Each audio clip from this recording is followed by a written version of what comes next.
Audio book Gayatri Mahavigyan भाग 1 chapter 23। साधकों के लिए कुछ आवश्यक नियम। गायत्री साधना करने वालों के लिए कुछ आवश्यक जानकारियां नीचे दी जाती हैं। 1. शरीर को शुद्ध करके साधना पर बैठना चाहिए।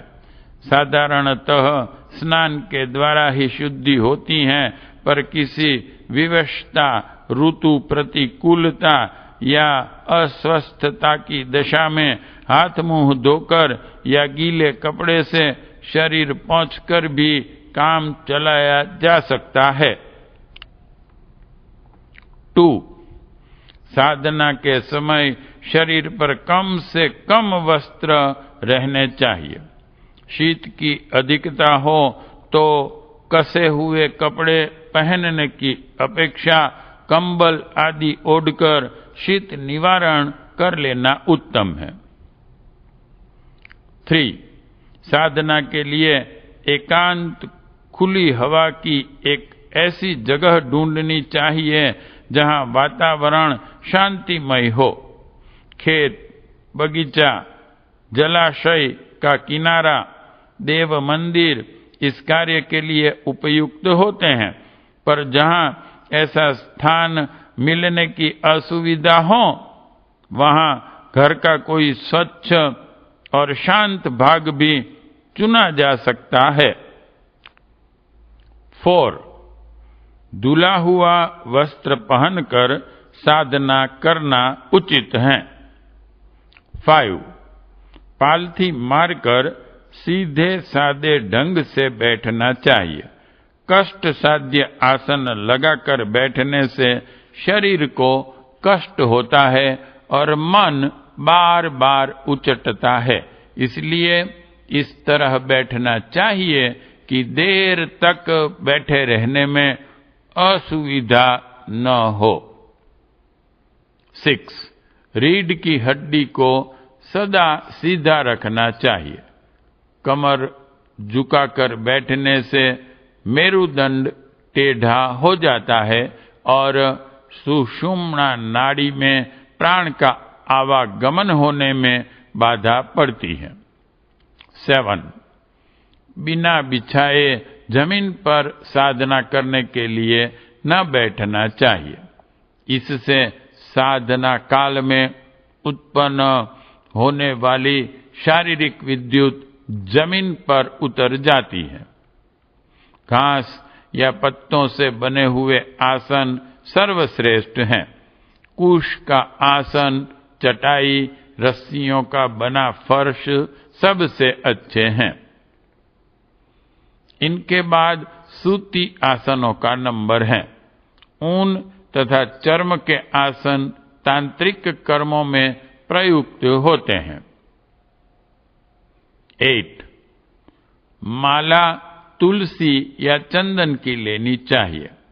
रुद्राक्ष, लाल चंदन, शंख आदि की माला गायत्री के तांत्रिक प्रयोगों में प्रयुक्त होती हैं। 9.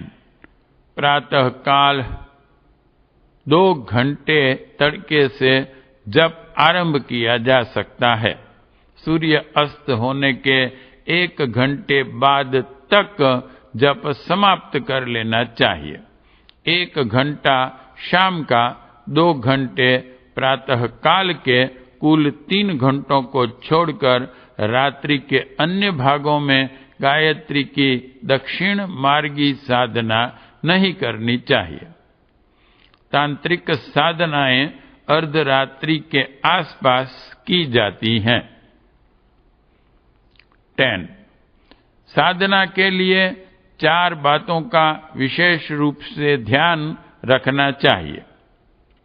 अ. चित्त एकाग्र रहे, मन इधर उधर न उछलता फिरे। यदि चित्त बहुत दौड़े तो उसे माता की सुंदर छवि के ध्यान में लगाना चाहिए। ब. माता के प्रति अगाध श्रद्धा और विश्वास हो, अविश्वासी और शंका शक्ति मति वाले पूरा लाभ नहीं पा सकते। दृढ़ता के साथ साधना पर अड़े रहना चाहिए। अनुत्साह, मन उचटना, नीरसता प्रतीत होना, जल्दी लाभ न मिलना, अस्वस्थता तथा अन्य सांसारिक कठिनाइयों का मार्ग में आना साधना के विघ्न है। इन विघ्नों से लड़ते हुए अपने मार्ग पर दृढ़ता पूर्वक बढ़ते चलना चाहिए। निरंतरता साधना का आवश्यक नियम है। अत्यंत कार्य होने या विषम स्थिति आ जाने पर भी किसी न किसी रूप से चलते फिरते ही सही, पर माता की उपासना अवश्य कर लेनी चाहिए। किसी भी दिन नागा या भूल नहीं करनी चाहिए। समय को रोज रोज नहीं बदलना चाहिए। कभी सवेरे, कभी दोपहर, कभी 3 बजे तो कभी 10 बजे, ऐसी अनियमितता ठीक नहीं। इन 4 नियमों के साथ की गई साधना बड़ी प्रभावशाली होती है। 11 कम से कम 1 माला अर्थात 108 मंत्र नित्य जपने चाहिए। इससे अधिक जितने बन पड़े उतने उत्तम हैं। 12 किसी अनुभवी तथा सदाचारी को साधना गुरु नियत करके तब साधना करनी चाहिए। अपने लिए कौन सी साधना उपयुक्त है, उसका निर्णय उसी से कराना चाहिए। रोगी अपने रोग को स्वयं समझने और अपने आप दवा तथा परहेज का निर्णय करने में समर्थ नहीं होता। उसे किसी वैद्य की सहायता लेनी पड़ती है। इसी प्रकार अपनी मनोभूमि के अनुकूल साधना बताने वाला, भूलों तथा कठिनाइयों का समाधान करने वाला साधना गुरु होना अति आवश्यक है। 13 प्रातः काल की साधना के लिए पूर्व को मुंह करके बैठना चाहिए और शाम को पश्चिम को मुंह करके प्रकाश की ओर, सूर्य की ओर मुंह करना चाहिए। 14 पूजा के लिए फूल न मिलने पर चावल या नारियल की गिरी को कद्दूकस पर कसकर उसके बारीक पत्रों को काम में लाना चाहिए। यदि किसी विधान में रंगीन पुष्पों की आवश्यकता हो तो चावल या गिरी के पत्तों को केसर, हल्दी, गेरू, मेहंदी के देशी रंगों से रंगा जा सकता है। विदेशी अशुद्ध चीजों से बने रंग काम में नहीं लेने चाहिए। 15 देर तक एक पालथी से एक आसन में बैठे रहना कठिन होता है, इसलिए जब तक एक तरफ से बैठे बैठे पैर थक जाएं, तब उन्हें बदला जा सकता है। आसन बदलने में दोष नहीं। 16 मलमूत्र त्याग या किसी अनिवार्य कार्य के लिए साधना के बीच में उठना पड़े तो शुद्ध जल से हाथ मुंह धोकर तब दोबारा बैठना चाहिए और विक्षेप के लिए 1 माला का अतिरिक्त जप प्रायश्चित स्वरूप करना चाहिए। 17 यदि किसी दिन अनिवार्य कारण से साधना स्थगित करनी पड़े तो दूसरे दिन एक माला अतिरिक्त जप दंड स्वरूप करना चाहिए। 18 जन्म या मृत्यु का सूतक हो जाने पर शुद्धि होने तक माला आदि की सहायता से किया जाने वाला विधिवत जप स्थगित रखना चाहिए। केवल मानसिक जप मन ही मन चालू रख सकते हैं। यदि इस प्रकार का अवसर सवा लक्ष्य जप के अनुष्ठान काल में आ जाए तो उतने दिनों अनुष्ठान स्थगित रखना चाहिए। सूतक निवृत्त हो जाने पर उसी संख्या पर से जप आरंभ किया जा सकता है जहां से छोड़ा था। उस विक्षेप काल की शुद्धि के लिए 1000 जप विशेष रूप से करने चाहिए। 19 लंबे सफर में होने, स्वयं रोगी हो जाने या तीव्र रोगी की सेवा में संलग्न रहने की दशा में स्नान आदि पवित्रताओं की सुविधा नहीं रहती।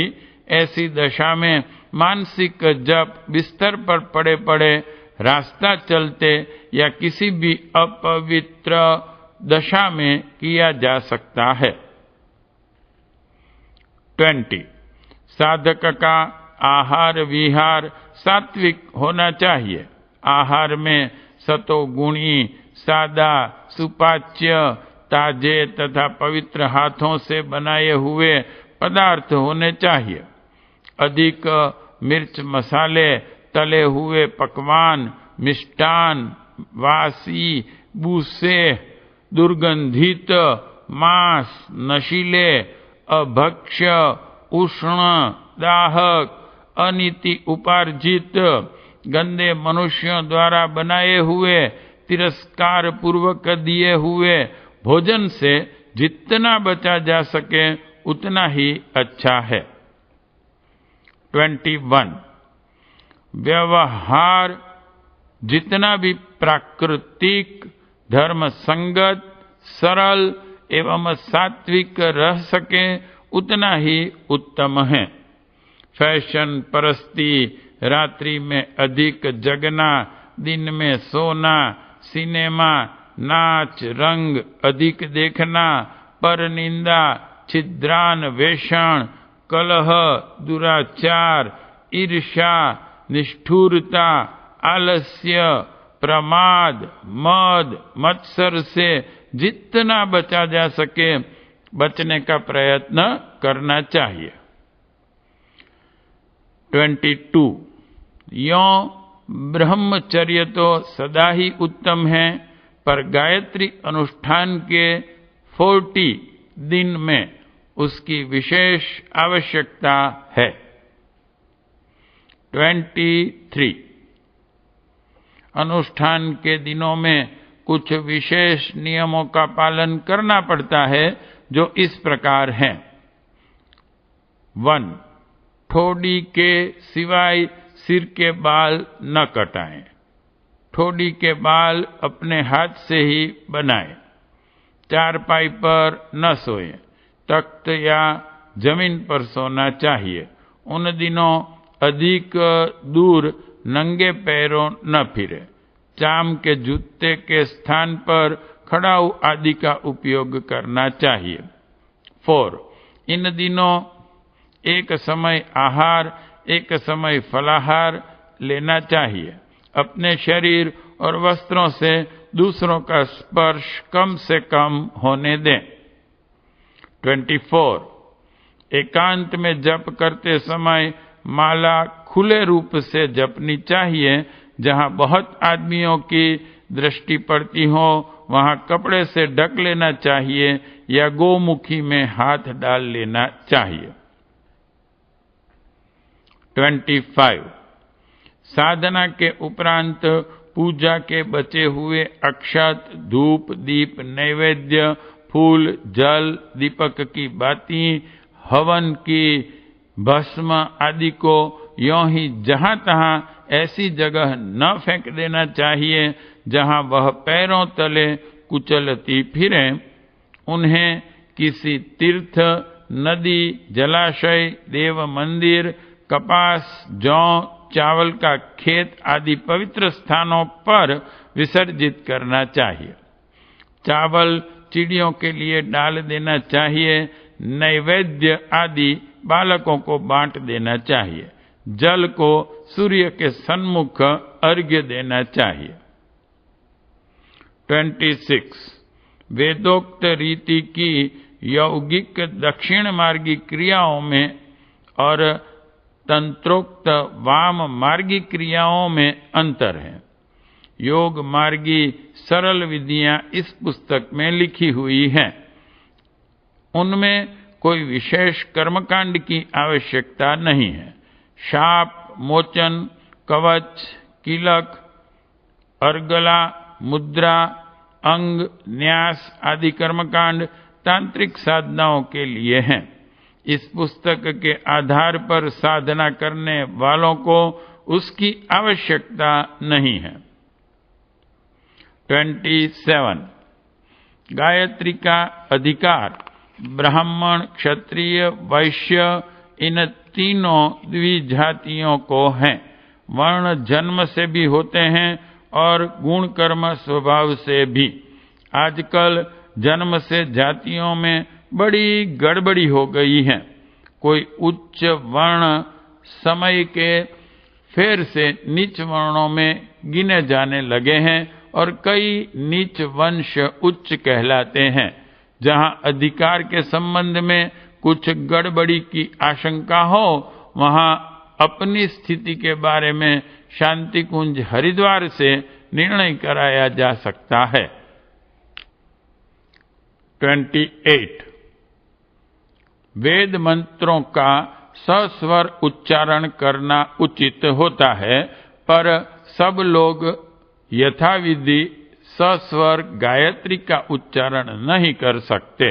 इसलिए जब इस प्रकार करना चाहिए कि कंठ से ध्वनि होती रहे, होठ हिलते रहें, पर पास बैठा हुआ व्यक्ति भी स्पष्ट रूप से मंत्र को न सुन सके।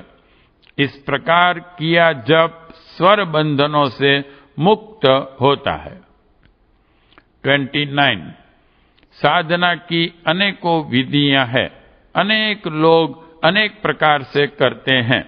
अपनी साधना विधि दूसरों को बताई जाए तो कुछ न कुछ मीन मेख निकालकर संदेह और भ्रम उत्पन्न कर देंगे। इसलिए अपनी साधना विधि हर किसी को नहीं बतानी चाहिए।